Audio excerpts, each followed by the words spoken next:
Another lecture. This is number 44, and we're talking about historical topic 5.10, Reconstruction. Our theme that we're talking about today is politics and power. And the learning objective is explain the effects of government policy during Reconstruction on society from 1865 to 1877. So let's start with the first key concept, and that is Reconstruction altered relationships between the states and the federal government. So Reconstruction was the rebuilding of the South. As you can see from the pictures, the southern cities like Richmond and Atlanta had been completely destroyed due to the fighting in the Civil War, and the infrastructure needed to be rebuilt.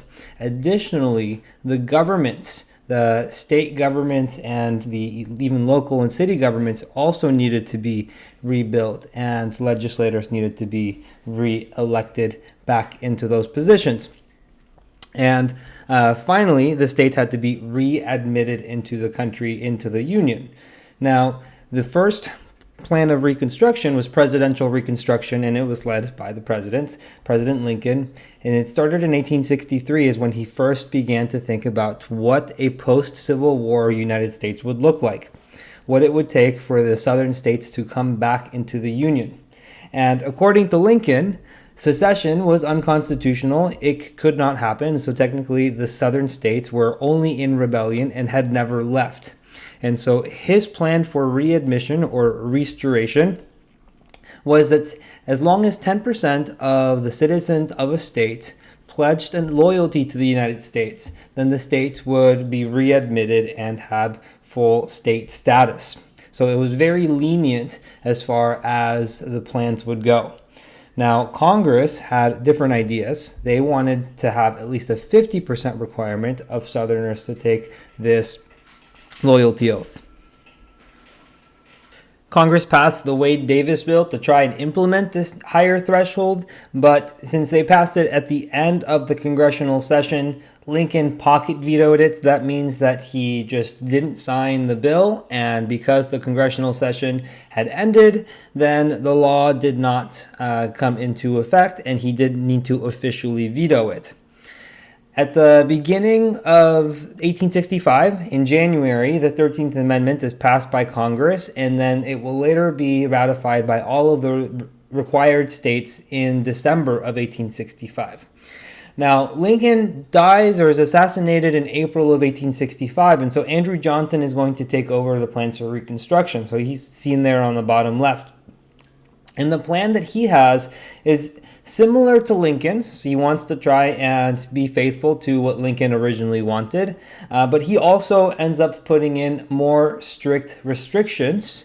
On paper, all of the Confederate officers and people who served in the Confederate Army, and also anyone that had more than $20,000 worth of property in the South, was disenfranchised. That means that they lost the right to vote, but he allowed pardons for the people who personally asked for one, and then they would be able to regain those rights that they lost. And so because of that pardon power being very frequently used, all of the old people who were in power in the South before the Civil War regain their positions and regain their prominence, and they begin to start passing laws that are going to infringe upon the equality that the Civil War was meant to put in place for Black Americans. And in Congress, they are starting to get really angry with Andrew Johnson.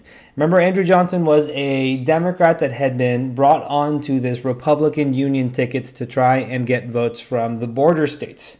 And Congress, which is controlled by the Republicans, is trying to pass more radical legislation. The Civil Rights Act of 1866 overrides Johnson's veto to formally give citizenships to African Americans. This is going to be made more permanent with the passage of the 14th Amendment. Now, the 14th Amendment was necessary because Republicans in Congress believed that if a Democratic majority ever came to power in Congress, that they could simply repeal that law or pass a new one that would revoke that citizenship from African Americans. That's why the 14th Amendment was passed. So, as I said, Congress grew annoyed with Andrew Johnson, and so they began to take over the plans for Reconstruction. It started in June of 1866 when the Republicans in Congress refused to seat the Southern representatives and senators that had been reelected by the readmitted Southern states. These were former Confederate officials and Confederate officers who were going to take seats in the U.S. Congress or the U.S. Senate. And because they refused, then they began to pass new legislation that was going to give the powers or the responsibility of Reconstruction to the Congress. And it begins with the Reconstruction Acts of 1867. It divided the South into 5 military districts that were going to be overseen by the Secretary of War, Edwin Stanton. These acts set the conditions for readmission before they could be readmitted into the Union and the military would be removed from those states.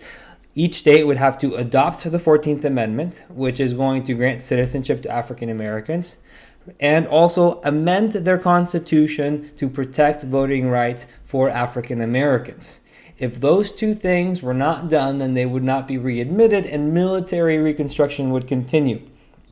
Inside of the 14th Amendment, it also included provisions for non-compliant states. So if a state started to infringe upon the equality rights and the citizenship rights or the voting rights of African Americans, then they would have representatives taken away and also electoral votes taken away from presidential elections. Because why should they get more representation in Congress for people who are not being allowed to exercise their political rights?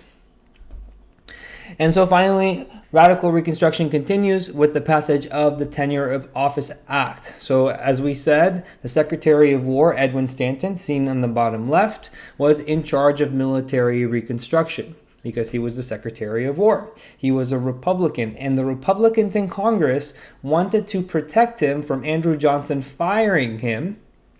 So they passed this act that was going to keep the cabinet's jobs secure, and if the president wanted to fire a cabinet secretary, they would have to gain the consent of Congress. Andrew Johnson, not liking being told what to do, fired Stanton, and it led to Johnson's impeachment for breaking this law. This is the law that they used to bring about charges of impeachment. Eventually, the impeachment failed, or the trial for impeachment failed by just one vote.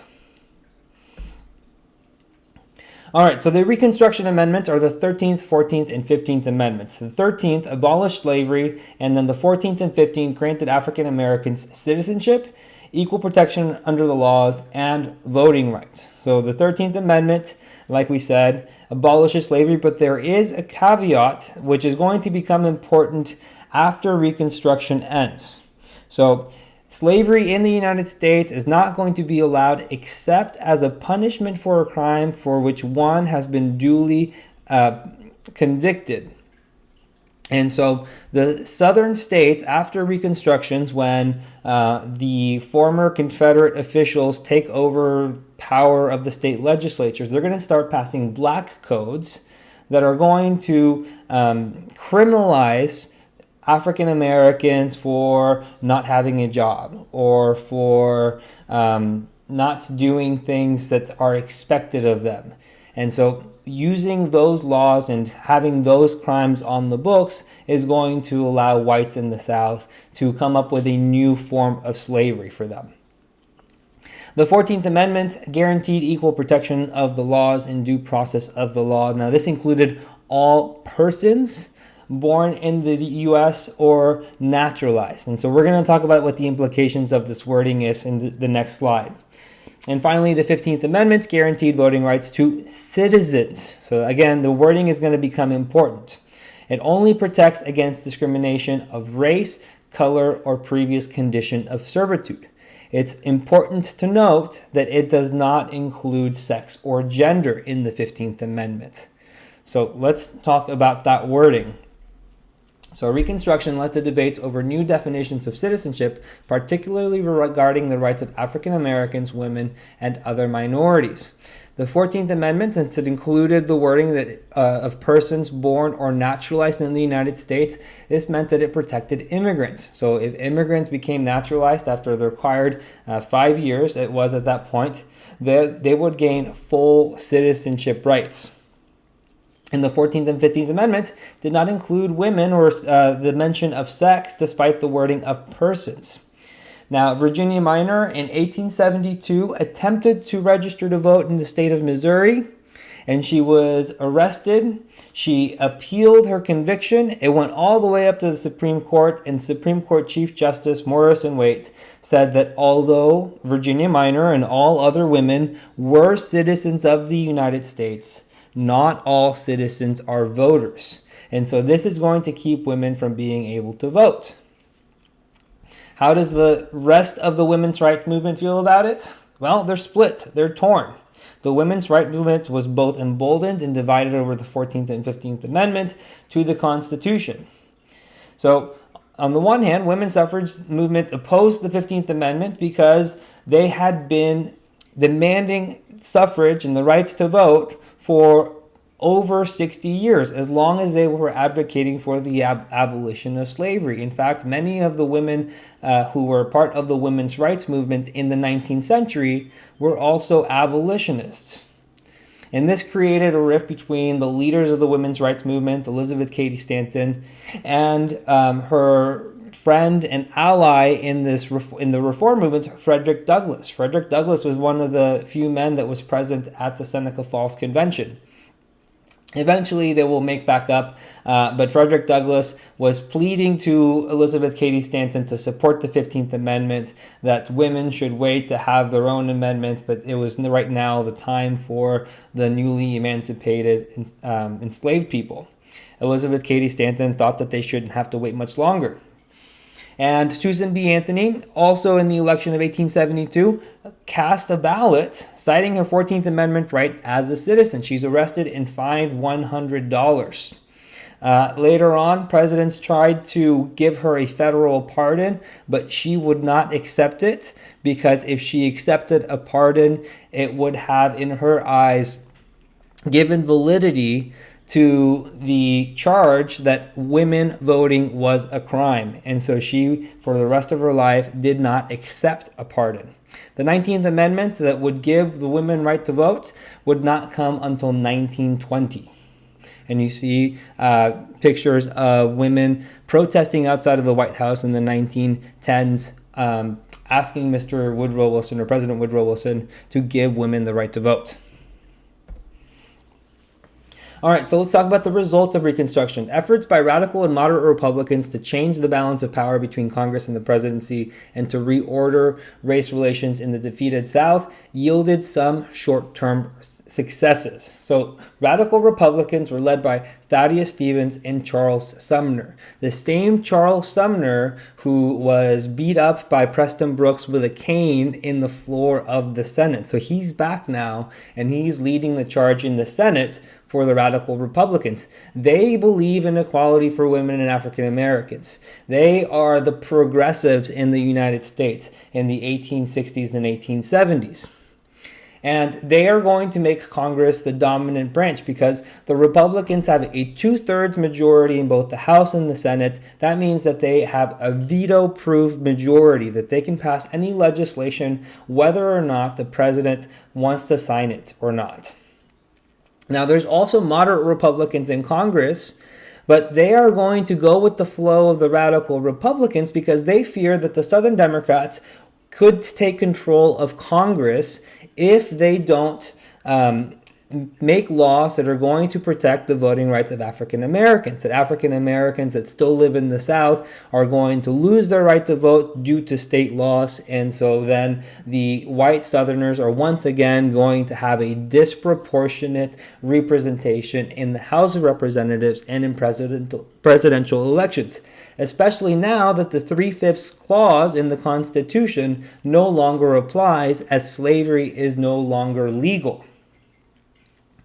So the short-term successes that we see are that the Freedmen's Bureau acted as a relief agency for emancipated people. They were responsible for establishing schools, giving relief, giving food, even giving land in some instances. In the state of Georgia, they gave some confiscated land that belonged to former Confederate officials and Confederate officers.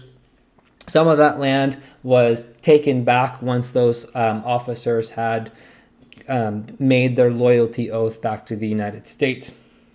We also see expansion of education and establishment of black colleges like Howard University, Fisk University, and Atlanta University. These are now what we call historically black colleges and universities.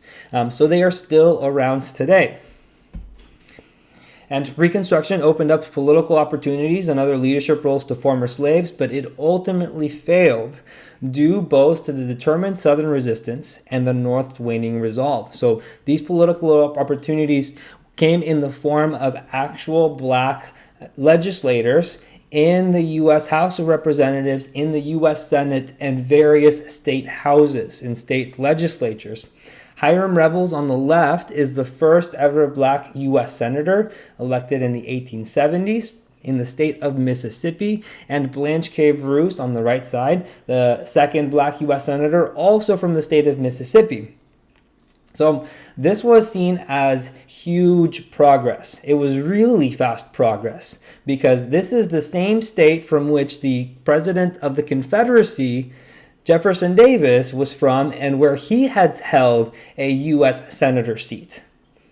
So to see black legislators within 10 years of the Civil War beginning was seen as very huge progress, and that's partly going to lead to a very severe backlash from white Southerners.